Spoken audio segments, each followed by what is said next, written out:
169 Sam means we got shots fired. Route 291 sounded like an automatic firearm. Copy, code red at 169 Sammy, they have shots fired. Upstairs, Mandalay Bay, halfway up. I see the shots coming from Mandalay Bay. Halfway up. Control, this is CP, just advising there are people down on stage left. Be advised, it is automatic fire. Fully automatic fire from an elevated position. Take cover. I was very close to the stage on the right-hand side, and I saw horrific things that I'll never forget. Because, I mean, we could see blood everywhere, like, you know, so people obviously were shot that were ahead of us because there was blood. Was this really happening to us? Yeah, we're being shot at, and are we going to die? I saw people get shot through the neck. The gentleman that helped my friend and I jump over the fence when we were trapped, I learned that he passed away later.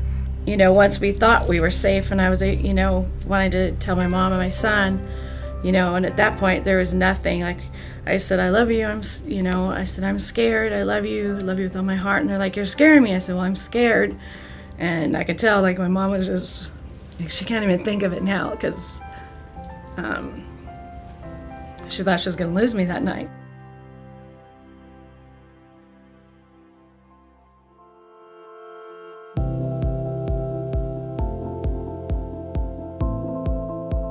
After Route 91 happened and I was on social media and saw all the people in Orange County that were affected by it, and of all the people that were there at that event, 1,500 of them lived in Orange County.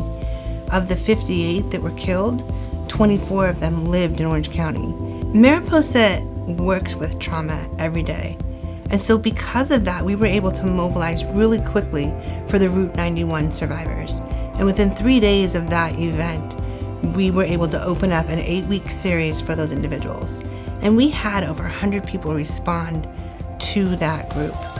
And we were able to scholarship all of those people for that 8 weeks because of people that have donated or people that have given us the resources to be able to scholarship those people. Well, like, we feel like we have another family now with the other group members, because we've all just became so close, and it's a no judgment zone. We're all there for each other. We all understand what each other's going through, the waves of trauma. Some days you could be okay, and some days it's completely horrible. So it's basically just knowing that you have those people there for you that can empathize exactly with what you're going through. Well, just to be in a room with other people that had experienced the same thing that you had gone through, just to talk to them. For me, that was a little bit of the healing process. Like, I'm not alone. There were other people that could relate to me of what my experience was. When you go through something like this horrific, there's no book to tell you how to deal with what's going on. So it makes you feel like, okay, it's okay for me to be feeling this way. It's okay for me to be going through these waves of emotion.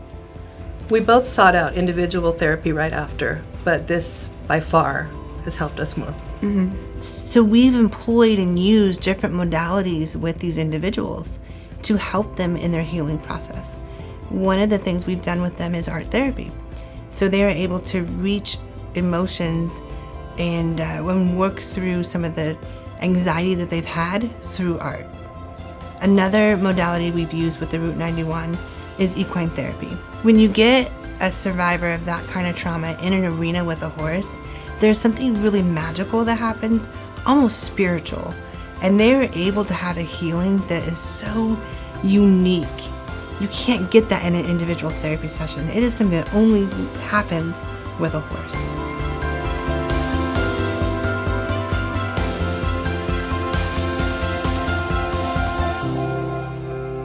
Mariposa's founder was Fran McGowan, and 40 years ago she was an alcoholic and needed help, and there really wasn't a place for her to go that was specifically for women. So she opened Mariposa as that place for women to go to get substance abuse treatment.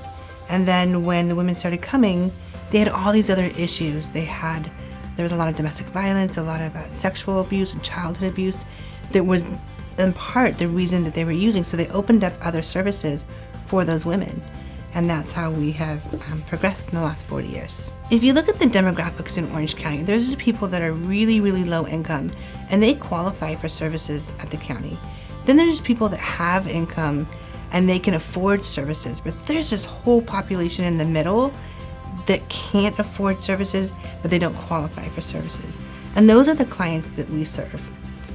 We really are the safety net in Orange County. We are providing services for a vast number of people that otherwise would not be able to get those services. We offer free childcare here for all of our clients that are getting services, because oftentimes childcare is a barrier for particularly women getting help, getting services. So we offer that here on site for free for them. So what I know about mental health is that it impacts everyone at some point in their life, whether it's themselves or a family member or a colleague, a friend. Everybody has experienced something with mental health. There's a lot of stigma around getting help. They don't know how to access services, or they want to get involved in some way around helping other people. With Mariposa, there's a lot of opportunities to get involved, whether it's involved as a volunteer or a donor or a board member or on any of our committees. There's a lot of opportunities for people to get involved and be a part of our mission. I've been with Mariposa for almost 7 years, and in that time we've served about 19,000 individuals. And to put that in perspective, the Honda Center holds 18,000 people. So that gives you an idea of the volume of people that we serve every year.